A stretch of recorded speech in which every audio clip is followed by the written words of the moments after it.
सर्व मंगल मंगले शिवे सर्वार्थ साधिके शरणे त्र्यंबके गौरी नारायणी नमस्तुते। श्री जगदम्बिकाय नमो नमः। ओम ऐं ह्रीं क्लीं चामुंडाय विच्चे। आप सुन रहे हैं श्रीमद् देवी भागवत महापुराण अध्याय 4 की कथा में हम आज सुनेंगे श्रीमद् देवी भागवत पुराण की श्रवण विधि, श्रवणकर्ता के लिए पालनीय नियम, श्रवण के फल और महात्म्य का वर्णन। ऋषियों ने श्री सूत जी से कहा कि हे महाभाग सूत जी, हम लोगों ने श्रीमद् देवी भागवत महात्म्य को सुन लिया और अब इस पुराण के श्रवण की विधि हम सुनना चाहते हैं। यह सुनकर सूत जी उनसे बोले कि हे मुनियों, अब आप लोग इस पुराण के श्रवण का विधान सुने, जिसे सुनने वाले मनुष्यों की समस्त कामनाएं सिद्ध हो जाती हैं। पुराण श्रवण के इच्छुक विद्वान मनुष्य को चाहिए कि वह सर्वप्रथम ज्योतिषी को बुलाकर शुभ मुहूर्त निर्धारित कर ले। इसके लिए ज्येष्ठ मास से लेकर 6 महीने अति शुभ कारक होते हैं।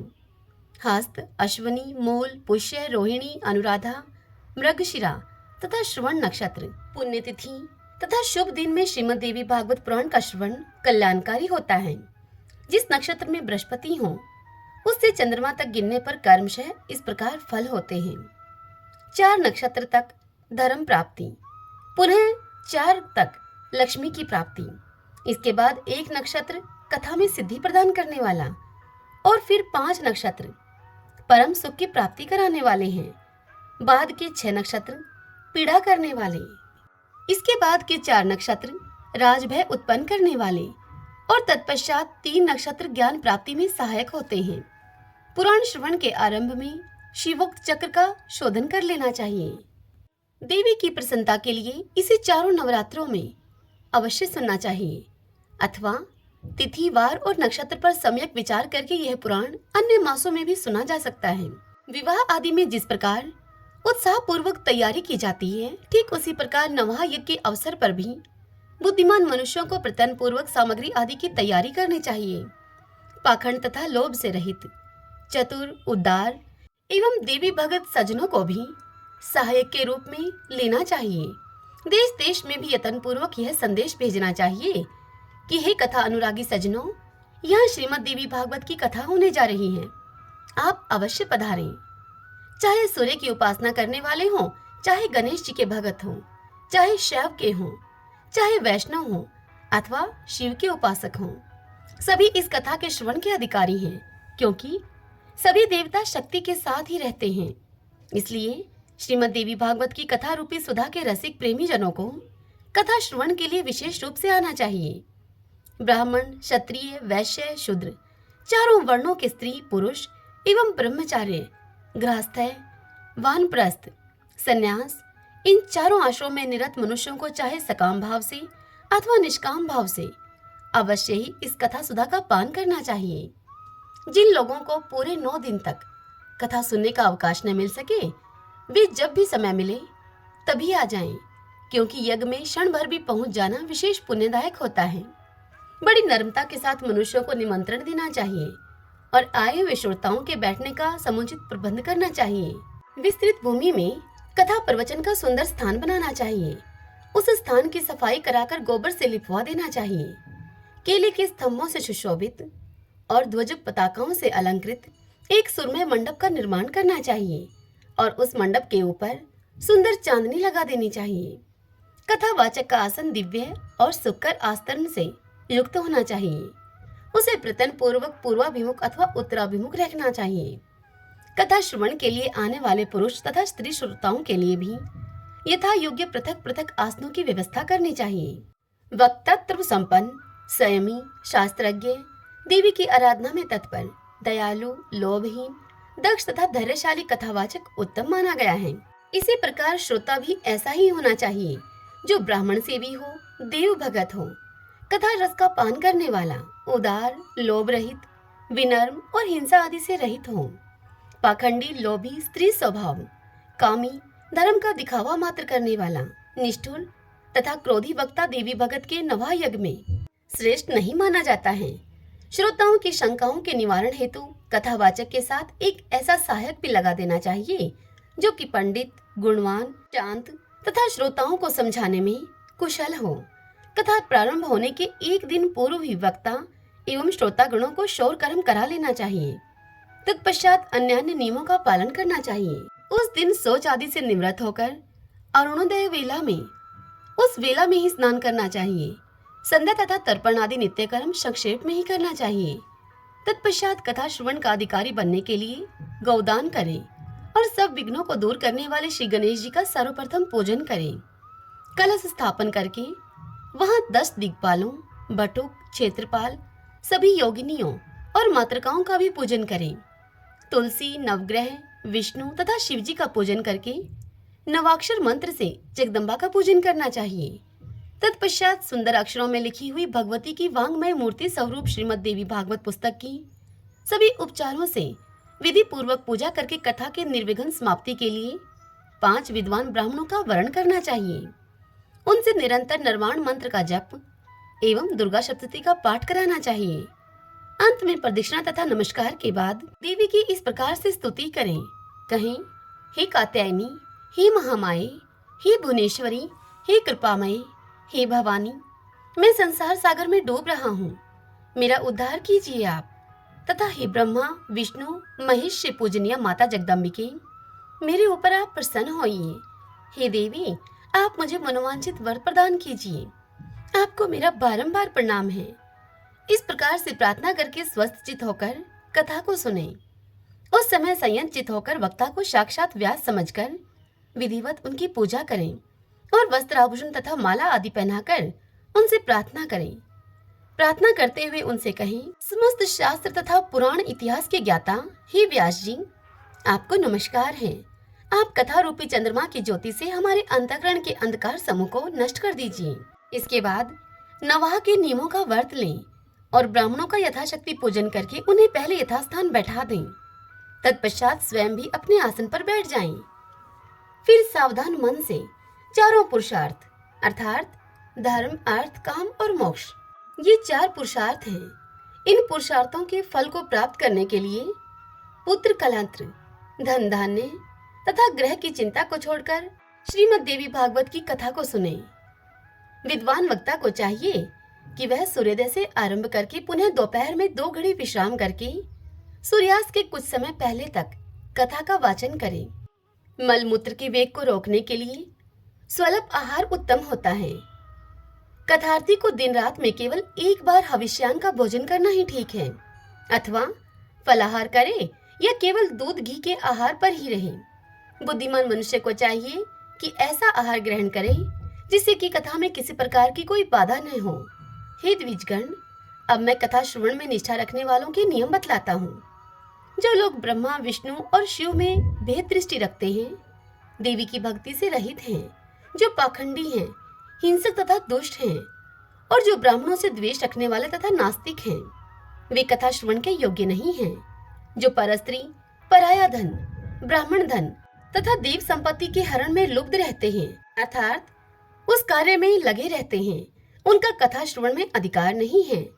श्रोता को चाहिए कि वह ब्रह्मचार्य का पालन करे, पृथ्वी पर सोए, सत्य बोले, जितेंद्रिय रहे तथा कथा की समाप्ति पर संयम पूर्वक पत्तल पर भोजन करे। वर्ती को बैंगन, बहेड़ा, तेल, दाल, मधु और जला हुआ बासी तथा भाव दूषित अन्न का त्याग कर देना चाहिए।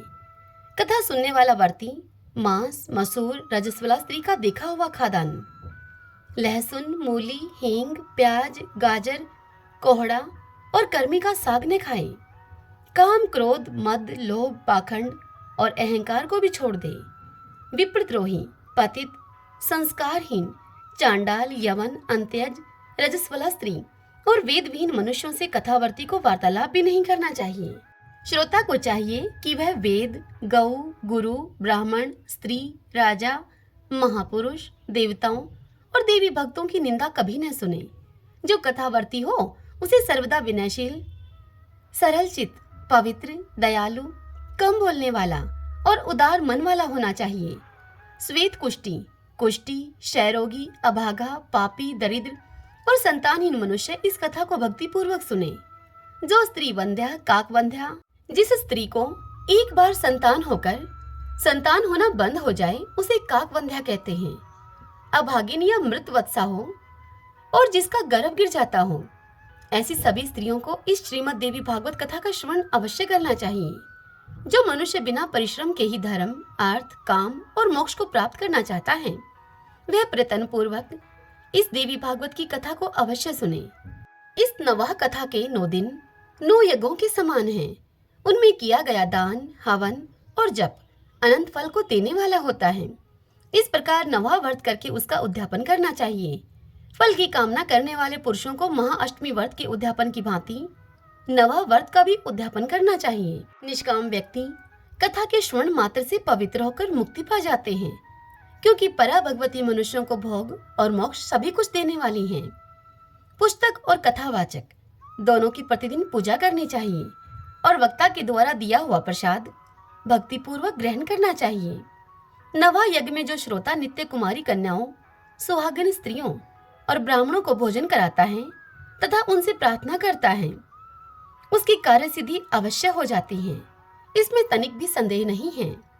सभी त्रुटियों की शांति के निमित्त कथा समाप्ति के दिन गायत्री सहस्त्र नाम अथवा विष्णु सहस्त्र नाम का पाठ अवश्य करना चाहिए।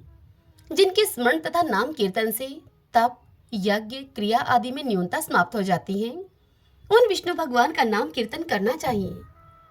कथा समाप्ति के दिन दुर्गा सप्तशती के मंत्रों से अथवा देवी महात्म्य के मूल पाठ से या फिर निर्वाण मंत्र से होम करना चाहिए अथवा घृत सहित पायस के द्वारा गायत्री मंत्र का उच्चारण करके हवन करें, क्योंकि यह श्रीमद् देवी भागवत महापुराण गायत्री में कहा गया है। कथावाचक को वस्त्र, भूषण, धन आदि के द्वारा संतुष्ट करें, क्योंकि कथावाचक के प्रसन्न होने पर सभी देवता उस पर प्रसन्न हो जाते हैं। श्रद्धा पूर्वक ब्राह्मणों को भोजन कराएं और नानाविध दक्षिणाओं से उन्हें संतुष्ट करें, क्योंकि वे विप्र पृथ्वी पर देवताओं के स्वरूप हैं। उनके संतुष्ट होने पर वांछित फल प्राप्त होता है। सुहागन स्त्रियों तथा कुमारी कन्याओं को साक्षात देवी समझकर उनको भोजन कराएं और उन्हें दक्षिणा देकर अपने मनोरथ की सिद्धि के लिए उनसे प्रार्थना करें। स्वर्ण, दूध देने वाली गौ, हाथी, घोड़े और भूमि का दान करना चाहिए, क्योंकि उसका अक्षय फल होता है। सुंदर अक्षरों में लिखी हुई देवी भागवत की पुस्तक को रेशमी वस्त्र में लपेटकर उसे स्वर्ण निर्मित सिंहासन पर रखकर अष्टमी या फिर नौमी तिथि को विधि पूर्वक कथावाचक को दान करनी चाहिए। ऐसा करने से वह मनुष्य इस संसार में सभी सुखों को भोगकर अंत में दुर्लभ मोक्ष को प्राप्त करता है। पुराण को जानने वाला वक्ता चाहे दरिद्र हो, दुर्बल हो या फिर बालक हो अथवा युवक हो, चाहे वृद्ध ही क्यों न हो, वह सर्वदा वंदनीय, पूज्य एवं मान्य होता है। यद्यपि संसार में जन्म अथवा गुण के कारण अनेक गुरु हैं, परंतु पुराण का ज्ञाता उन सब में श्रेष्ठ गुरु है। व्यास के आसन पर बैठा हुआ पौराणिक ब्राह्मण जब तक कथा समाप्त न हो जाए तब तक किसी को भी प्रणाम न करे। जो लोग इस दिव्य पौराणिक कथा को श्रद्धा रहित होकर सुनते हैं, उन दुख तथा दारिद्र्य युक्त मनुष्यों को कथा श्रवण का पुण्य फल प्राप्त नहीं होता है। जो लोग तांबूल, पुष्प आदि उपचारों से पुराण का पूजन किए बिना ही देवी की कथा को सुनते हैं, वे दरिद्र होते हैं। और जो लोग कथा के बीच में ही उसे छोड़कर अन्यत्र चले जाते हैं, कुछ ही समय के बाद उनकी संपदाएं एवं स्त्री आदि नष्ट हो जाती हैं। जो अभिमानवश व्यास के ऊंचे स्थान पर बैठकर कथा सुनते हैं, वे नरक की यातना भोगकर इस लोक में कोई की योनि को पाते हैं। जो बहुमूल्य आसन पर अथवा वीरासन से बैठकर दिव्य कथा का श्रवण करते हैं, वे अर्जुन वृक्ष होते हैं।